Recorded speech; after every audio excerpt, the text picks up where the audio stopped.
Disclaimer అనుకోండి, ముందుగానే చెప్తున్నా, ఇది ఏ ఒక్క పార్టీనో లేదంటే కొందరు లీడర్లను ఉద్దేశించి చెప్తున్న మాట కానే కాదు. రాష్ట్ర భవిష్యత్తుకి సంబంధించి ఢిల్లీలో మన వెయిటేజ్ దూది కంటే లైట్గా తేలిపోయేలాగా ఎందుకుంది అనే విషయాన్ని విడమర్చి చెప్పడానికి చేస్తున్న ప్రయత్నం మాత్రమే. ఇందులో ఎలాంటి పొలిటికల్ ఇంప్లికేషన్స్ అండ్ ఇన్క్లనేషన్స్ లేనేలేవు. భాష రాక, భావం తెలియక, బాధని వ్యక్తం చేయలేక, కనీసం ఆర్గ్యుమెంట్ని కూడా వినిపించుకోలేక టెలివిజన్ ఛానళ్ళని బాయ్కాట్ చేయడము, ఢిల్లీలో దెబ్బ మీద దెబ్బ తినడం మనకి కొన్నేళ్లుగా కళ్ళ ముందు కనిపిస్తున్న వర్తమానం అయిపోతుంది కదా. ఇలాంటి పరిస్థితి ఎందుకు వచ్చింది? పార్లమెంట్లో కానీ మరో వేదికలో కానీ గట్టిగా లగాయించి నిలబడి మాట్లాడి ఇది మా సత్తా అని ప్రూవ్ చేసే గొంతుక కానీ ఫేస్ కానీ ఎందుకు లేదు? గొంతుక లేకపోతే పోనీ ఉండి కనీసం మన హక్కులకి సంబంధించి న్యాయంగా రావాల్సిన వాటి గురించి కూడా మాట్లాడే పరిస్థితి లేక రాష్ట్ర ప్రయోజనాల్ని, భవిష్యత్తుని పణంగా పెట్టాల్సిన పరిస్థితి ఎందుకు వస్తుంది?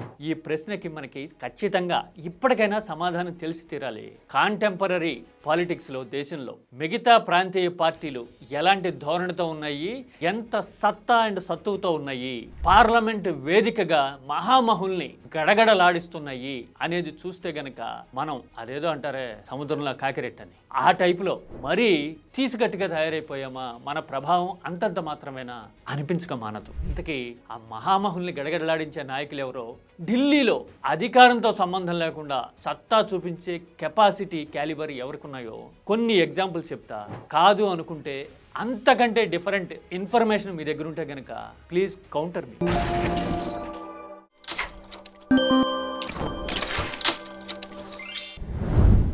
ఢిల్లీలో అధికారంలో ఉన్నాము అని చెప్తూ ఉంటాం, మనమే చక్రాలు తిప్పుతూ ఉంటాం, తిప్పి తిప్పి చక్రాలు, టైర్లు అరిగాయని కూడా రాసుకుంటూ ఉంటాం. తీరా చూస్తే పీకల మీదకి వచ్చిన సందర్భాల్లో కూడా నోట్లోంచి మాట పెగలదు మనకి. ఆఖరికి విభజన లాంటి చారిత్రక సందర్భాల్లో కూడా బలంగా భావ వ్యక్తీకరణ చేసిన వాళ్ళు, ఆవేదనకి అద్దం పట్టేలాగా చూపించగలిగిన వాళ్ళు, చెప్పగలిగిన వాళ్ళు మన వైపున ఒకళ్ళిద్దరు మించి లేరు. అందుకే ఏపీ ఇప్పటికీ విభజన గాయాల్ని మోస్తూ ఉంది. భావోద్వేగాన్ని చెప్తే చాలు, విభజనని వ్యతిరేకించక్కర్లా. నేను చెప్తున్నది అది. భాష రాకపోతే, కాన్ఫిడెన్స్ లేకపోతే ఆ పని చేయలేం కదా. అలా చేయలేకపోవడం వల్ల ఇప్పటికీ నానా యాగి యాతన పడుతూ ఉన్నాం మనం. వేరే ప్రాంతీయ పార్టీలుగా ఉన్న ఢిల్లీలో భాగస్వాములుగా లేకపోయినా, పైగా ఢిల్లీతో పోరాటం చేస్తూ కూడా దశాబ్దాల తరబడి ఢిల్లీ వచ్చి యుద్ధం చేసి గెలుస్తున్న గొంతుకలు కొన్ని ఉన్నాయి తెలుసా మీకు? కొన్ని ఎగ్జాంపుల్స్ చెప్తా. నేను ఆ పార్టీ ఐడియాలజీకి ఫ్యాన్ని కానే కాదు, లేదంటే గనక యువతల పక్క డౌన్ ట్రెండ్లో కనిపించే పార్టీకి వ్యతిరేకిని కూడా కాదు. ఇక్కడ ఓన్లీ జాతీయ స్థాయిలో ఢిల్లీలో అధికారంలో ఉన్న వాళ్ళని ఎలా ఫేస్ చేయొచ్చు అని చెప్పడానికి కళ్ళ ముందు కనిపించే నిదర్శనాలను కోట్ చేయడం మాత్రమే ఇక్కడ ఉద్దేశం. ఎస్, నేను మాట్లాడుతున్నది తృణమూల్ కాంగ్రెస్ ఎంపీల గురించే.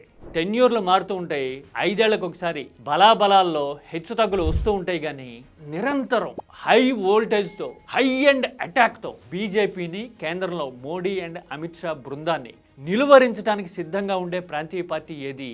క్వశ్చన్ చేయడానికి అది ఎమోషనల్ ఇష్యూ అయినా, కల్చరల్ అయినా, ఫైనాన్షియల్ అయినా, ఏదైనా సరే ఢంకా బజాయించి నిలబడి మాట్లాడడానికి సిద్ధంగా ఉండే పార్టీ ఏది అంటే మనకి కనిపించేది తృణమూల్ కాంగ్రెసే. పైగా అందులో కూడా కొన్ని గొంతుకలు వింటే దేశం మొత్తం అటెన్షన్ వచ్చేంత పోరాటాలు మనం చూస్తూ ఉంటాం. నిన్నగాక మొన్న కూడా చూసాం కదా, వందే మాతరం గురించి చర్చ జరుగుతూ ఉన్నప్పుడు మహువా మొయిత్రా లేచి నిలబడి ఒక బెంగాలీగా కాదు, ఇండియన్గా మాట్లాడుతున్నా అని మొదలుపెట్టి గడలాడించిన సందర్భంలో బీజేపీ వైపు నుంచి కౌంటర్లు కూడా తడబడిన సిచ్యువేషన్ మనకు కనపడుతుంది.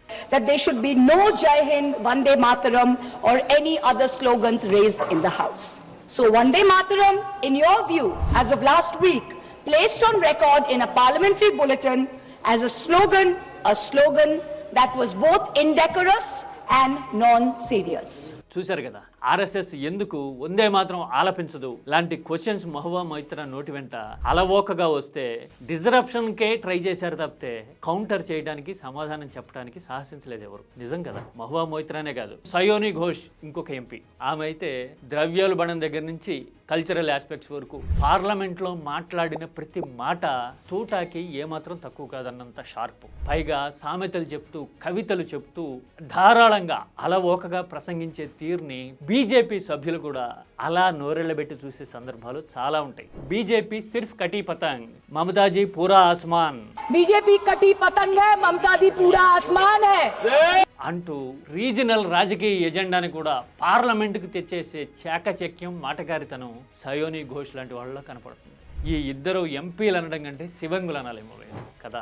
ఆ తర్వాత అభిషేక్ బెనర్జీ కోర్స్ వారసత్వంతోనే రాజకీయాల్లో కూర్చుండొచ్చు, కానీ ప్రతి ఎన్నికలోనూ మెజారిటీ పెంచుకుంటూ జనబలాన్ని చూపిస్తూ ఉన్నాడు. అన్నిటికీ మించి పార్లమెంటులో మాట్లాడుతున్నప్పుడు ఈ అబ్బాయికి కనీసం 40 ఏళ్ళు కూడా లేవే అని నివ్వెరపోయి నిర్ఘాంతపోయి అతను అడుగుతున్న క్వశ్చన్స్కి సమాధానం ఎలా చెప్పాలా అని తలపండిన వాళ్లే తటపటాయించే పరిస్థితి వస్తుంది. Power of the people. I will not bow before the people in power. This people needs to understand.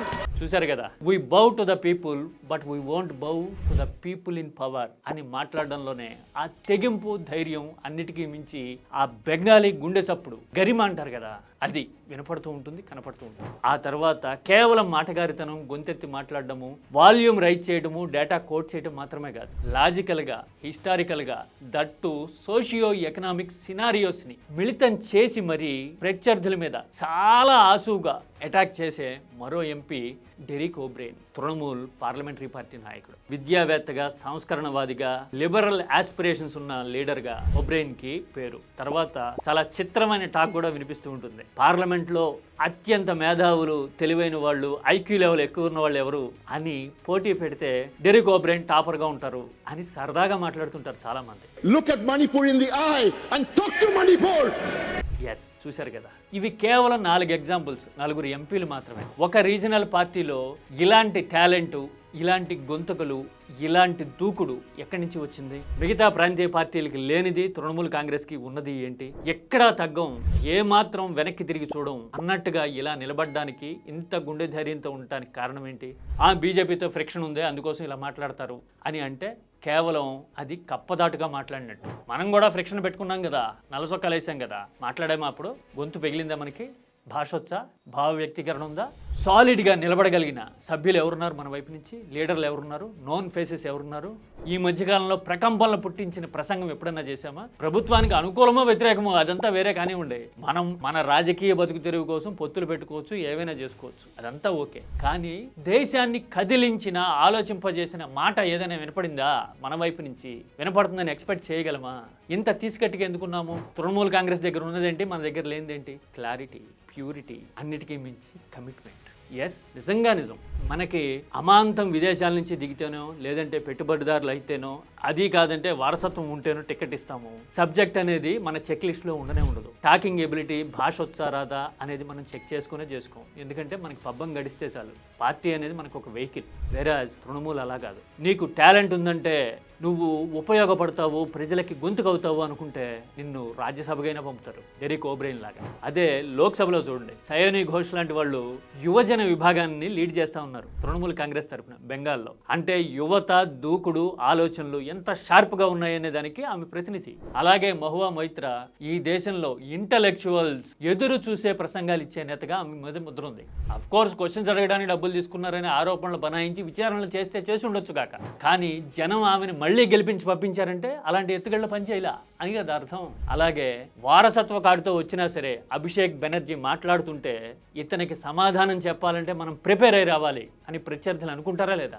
మరి మన వారసత్వం అంటే ఎప్పుడైనా సరే ప్రజా ప్రయోజనాలు, రాష్ట్ర హక్కులు పరమావధి అయినప్పుడు, భావ వ్యక్తీకరణ మీద క్లారిటీ ఉన్నప్పుడు, ప్రజల ఆకాంక్షల మీద గౌరవం ఉన్నప్పుడు, అన్నిటికీ మించి గుండెల నిండా గాలి పీల్చి ఎదురు నిలబడే దమ్మున్నప్పుడు రాజకీయం అలా ఉంటుంది. ఓడొచ్చు, గెలవచ్చు, ఎదురు దెబ్బలు తినొచ్చు, ఏవైనా జరగవచ్చు. కానీ జాతి గొంతుగా ఢిల్లీలో వినిపించలేని ప్రాతినిధ్యం దేనికి?